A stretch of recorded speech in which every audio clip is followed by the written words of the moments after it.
High বন্ধুরা, আমি সুদীপ্ত স্বপ্নবনের পক্ষ থেকে আমাদের রক্ষণ ট্রেকের দ্বিতীয় পর্বের ভিডিও নিয়ে চলে এসেছি। আগের পর্বে দেখিয়েছিলাম হাওড়া থেকে দেওয়াল যাওয়ার ভিডিও। আজকে দেওয়াল থেকে আমরা যাব প্রথমে 1 গ্রাম এবং 1 গ্রাম থেকে ট্রেক করে গেরলি পাতাল, সেই ভিডিওই তুলে ধরছি।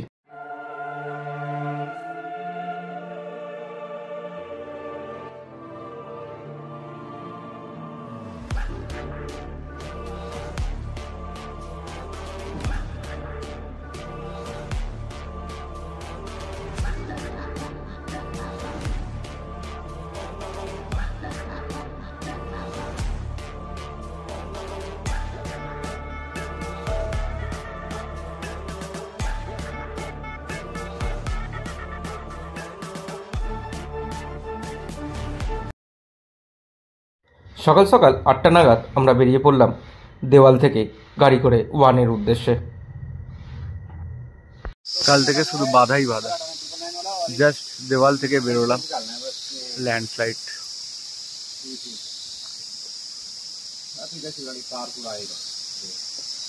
গাড়ি আটকে গেল, তবে বলছে তাড়াতাড়ি কাজ করে মিটিয়ে দেবে।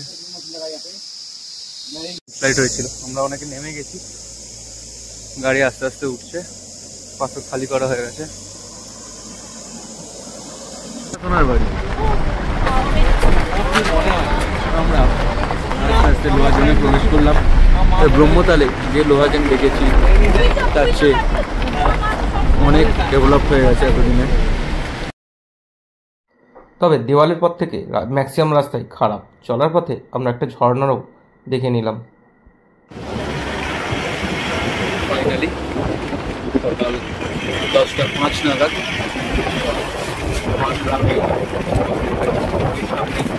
দেখতে পাওয়া যাচ্ছে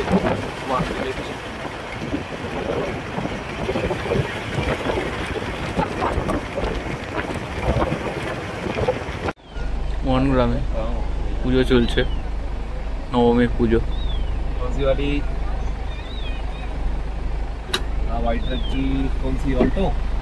আমরা চলে এসেছি 1-এ, এই আমাদের হোমস্টে। কালকে রাত্রে এখানেই থাকার কথা ছিল, কিন্তু দেরি হয়, আমরা দেওয়ালে থেকেছিলাম।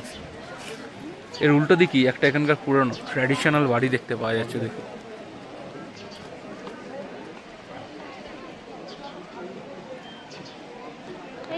কাঠের গেটগুলো দারুণ।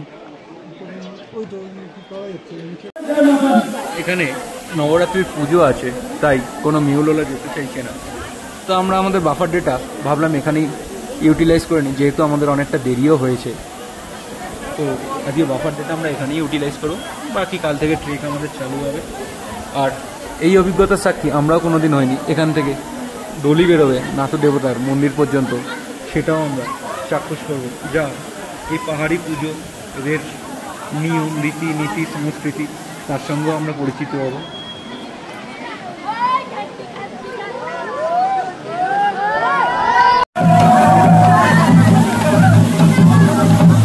আমাদের হোটেল ক্যাফেটেরিয়া থেকে পুরো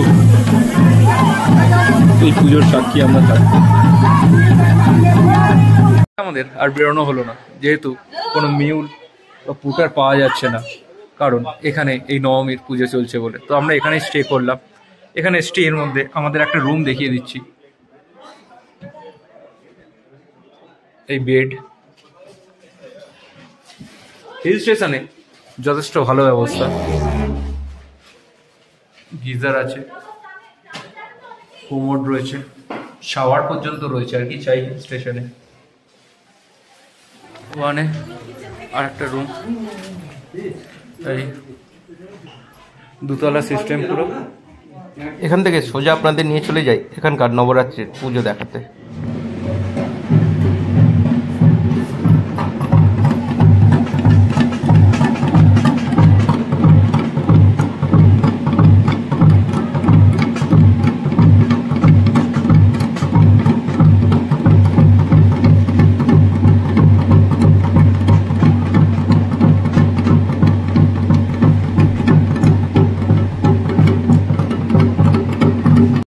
এখান থেকে চলুন সোজাসুজি আপনাদের নিয়ে যাই এখানকার বিখ্যাত লাটু দেবতার মন্দিরে। সেই মন্দির আপনাদের ঘুরিয়ে দেখাই।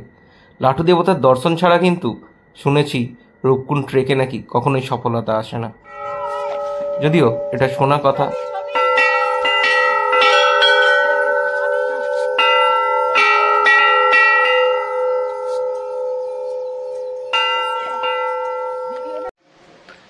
এই হচ্ছে লাটু দেবতা মন্দির। আমাদের হোমস্টের মালিকের থেকেই এখানকার স্টোরি আমরা জেনে নেব। ये एकलौता देवदार है यहाँ का मंदिर है। सो जो लाटू देवता है ना वो आपने नंदा देवी सुनी होंगी ना, नंदा देवी तो उनके ना भाई हैं वो, एक्चुअल ब्रदर नहीं है बट ऐसे होता है ना किसी को भाई बना देते हैं हम, तो वो उन्होंने भाई तो क्या होता है बेसिकली यहाँ ना हर 12 साल में राजजात होती है, यात्रा होती है, तो अलग अलग गाँव से होते हुए जाती है वो यात्रा। ठीक है, तो एक गाँव है आपका वाण विलेज, वाण विलेज में पड़ता है 11वां पड़ाव, मतलब 11वें दिन जो होती है माता नंदा जो होती है वो कैलाश की तरफ जाती है, होमकुंड होते हुए होमकुंड पूरा जाती है।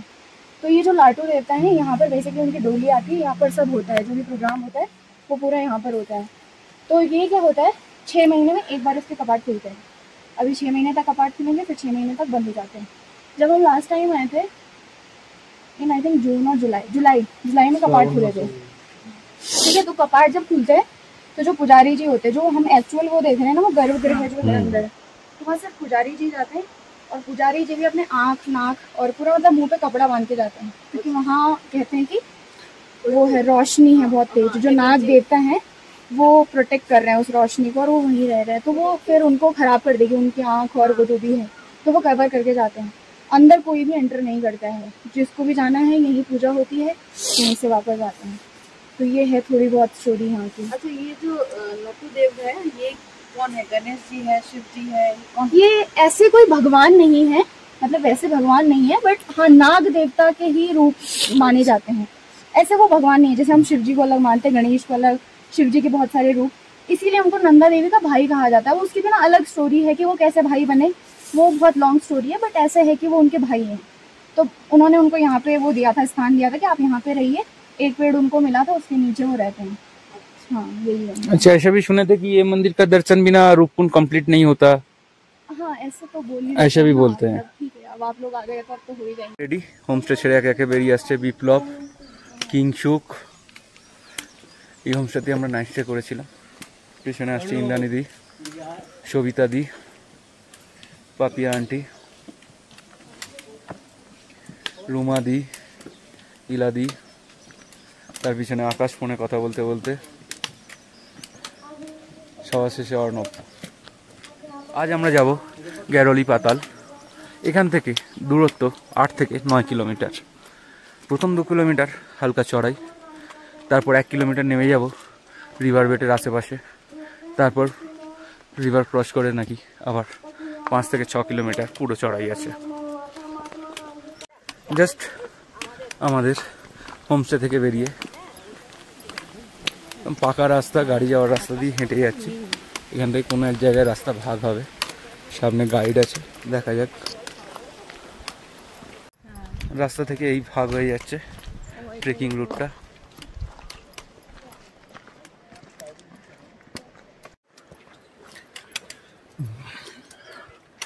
বেরিয়ে কিছুটা ফ্ল্যাট রাস্তা, তারপর প্রথম চড়াই একটা হালকা দেখতে পাওয়া যাচ্ছে, সামনে ধাপ ধাপ করা রয়েছে। এটা লাটু দেবতা মন্দিরেরই একটা অংশ। ভগবানকে স্মরণ করে বা লাটু দেবকে স্মরণ করে এগিয়ে যাওয়া হয়। এই লাটু দেবতার গল্প আমাদের আগের এপিসোডে আপনারা দেখে নিয়েছেন।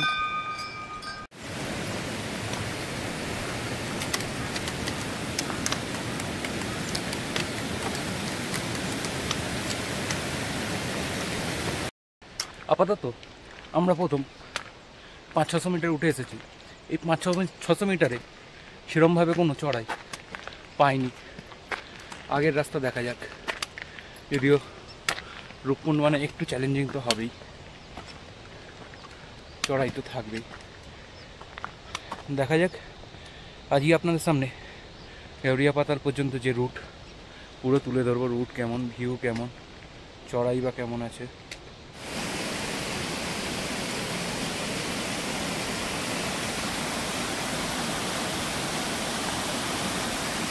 পুরো টিম সারিবদ্ধভাবে এগিয়ে চলেছে সামনের পথে।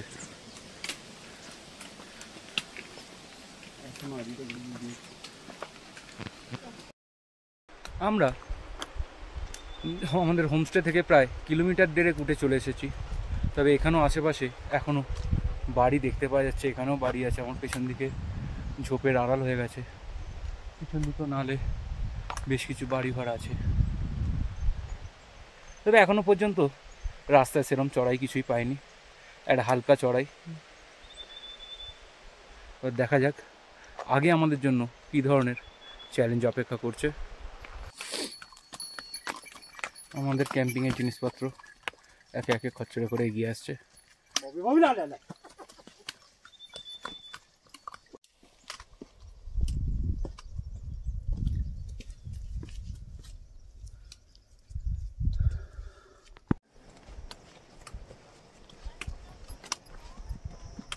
2 কিলোমিটার ওঠার পর 1 কিলোমিটার রাস্তা ঢাল বেয়ে নেমে যাচ্ছে রিভার বেটের দিকে। সেখানে নদী ক্রস করে ওপারে গিয়ে আমরা আবার চড়বো। আপাতত সেই ঢালু রাস্তা বেয়ে সবাই এগিয়ে চলেছে ফু ফু করেই। প্রথম 2 কিলোমিটার আমাদের প্রায় 45 মিনিট লাগলো। তারপর 1 কিলোমিটার পুরো ডাউন আছে। এই রাস্তা দেখতে পাচ্ছেন নিচের দিকে নেমে যাচ্ছে। উপরে দেখতে পাওয়া যাচ্ছে আলী বুগিয়াল। একটু জুম করে আপনাদের দেখানোর চেষ্টা করছি, কতটা কি আসবে জানি না। একদম টপটা দেখুন, এটা হচ্ছে আলী বুগিয়াল। এখানেও আমাদের রিটার্নের সময় 1 নাইট স্টে থাকছে। ওখান থেকে ত্রিশুলের ভালোভাবে ভিউ, যদি ওয়েদার ক্লিয়ার থাকে, তুলে ধরবো আপনাদের সামনে। কিছুটা নেমে আসার পর একদম তলার দিকে সোজা ঢাল নেমে গেছে, লম্বা ডিসেন্ডিং। এই ধরেই এগিয়ে চলা, আস্তে আস্তে সতর্ক হয়ে সবাই নামছে। আজকের দিনের মতো উতরাই এখানেই শেষ। 1 কিলোমিটার আমরা নেমে এলাম রিভার বেটের কাছে।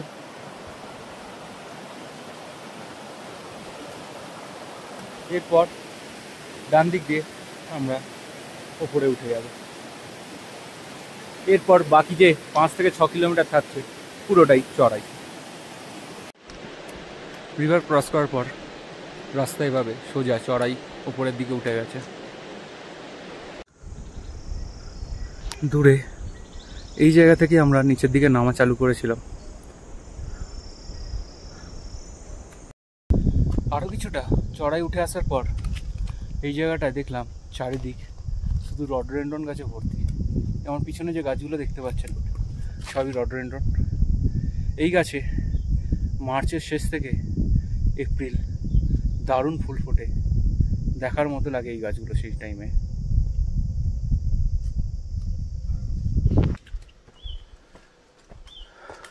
সেই নদীর পর থেকে পুরোটাই চড়াই উঠে এসছে। সামনে দেখে মনে হচ্ছে কিছুটা ডাউন হয়তো আছে, জানি না কতটা আছে কি আছে। তবে এই যে রাস্তা আছে রিল্যাক্সে ভালোভাবেই আস্তে আস্তে আসে যাবে। সেরকম হেভি রেস্টের প্রয়োজন পড়বে না আপাতত, যে 5-6 কিলোমিটার আমরা এসছি তার মধ্যে।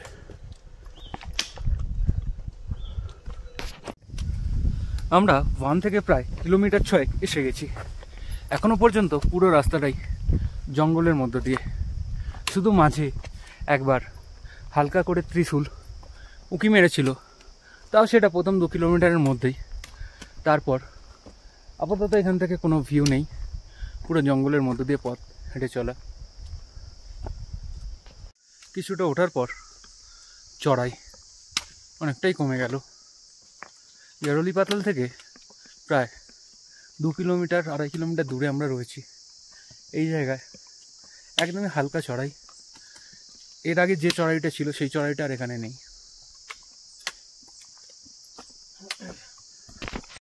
এই জায়গা থেকে রাস্তাটা বেশ ফ্ল্যাট লাগছে, জানি না কতটা ফ্ল্যাট হবে। তবে যেখানটা বললাম চড়াই অনেক কমেই গেছে, ওখান থেকে আস্তে আস্তে চড়াই কমতেই শুরু করেছিল এবং একদম এখানে এসে ফ্ল্যাট রাস্তা পাচ্ছি। রাস্তা দেখে যা অনুমান হচ্ছে আমাদের ইয়ারলি পাতাল ক্যাম্প সাইট খুব আশেপাশেই হবে। আর নর্মালি দেখেছি ট্রেক রুটে যেখানে ক্যাম্প সাইট করা হয় তার আশেপাশের জায়গাগুলো একটু ফ্ল্যাটই হয়।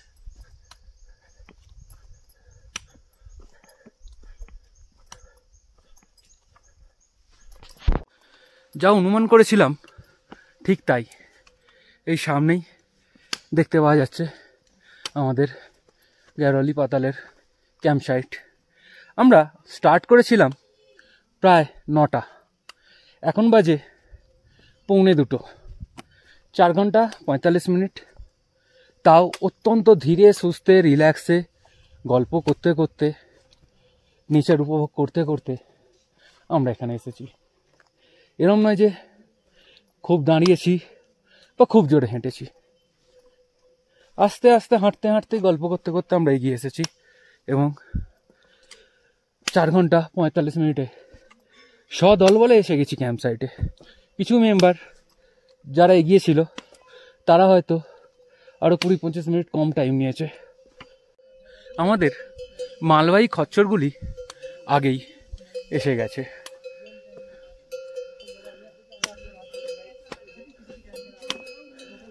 সকলে অপেক্ষা করছে আমাদের জন্য।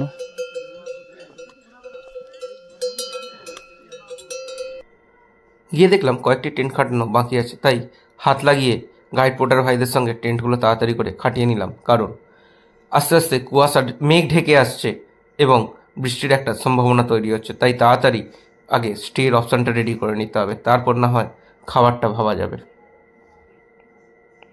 তবে ওইদিকে অলরেডি খাবার বসিয়ে দিয়েছেন। চারিদিক মেঘে ভরে গেল। এটা কিন্তু কুয়াশা নয়, এটা মেঘ। আমাদের টেন্টগুলো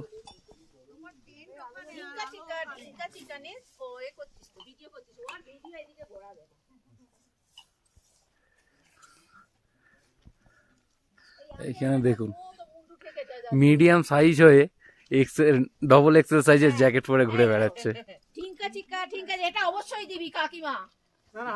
মনে হচ্ছে বয়স যেন 4 বছর কমে গেল।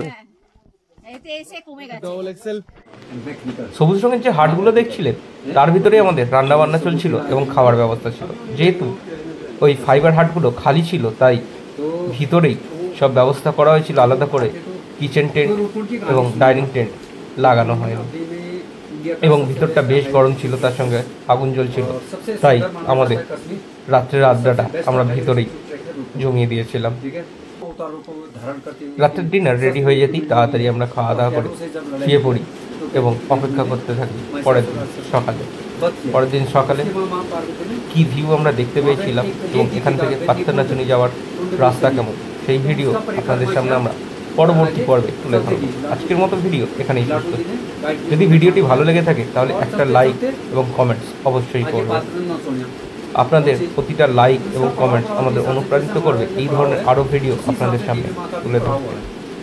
আজকের মতো ভিডিও এখানেই শেষ করছি। পুরোটা দেখার জন্য ধন্যবাদ।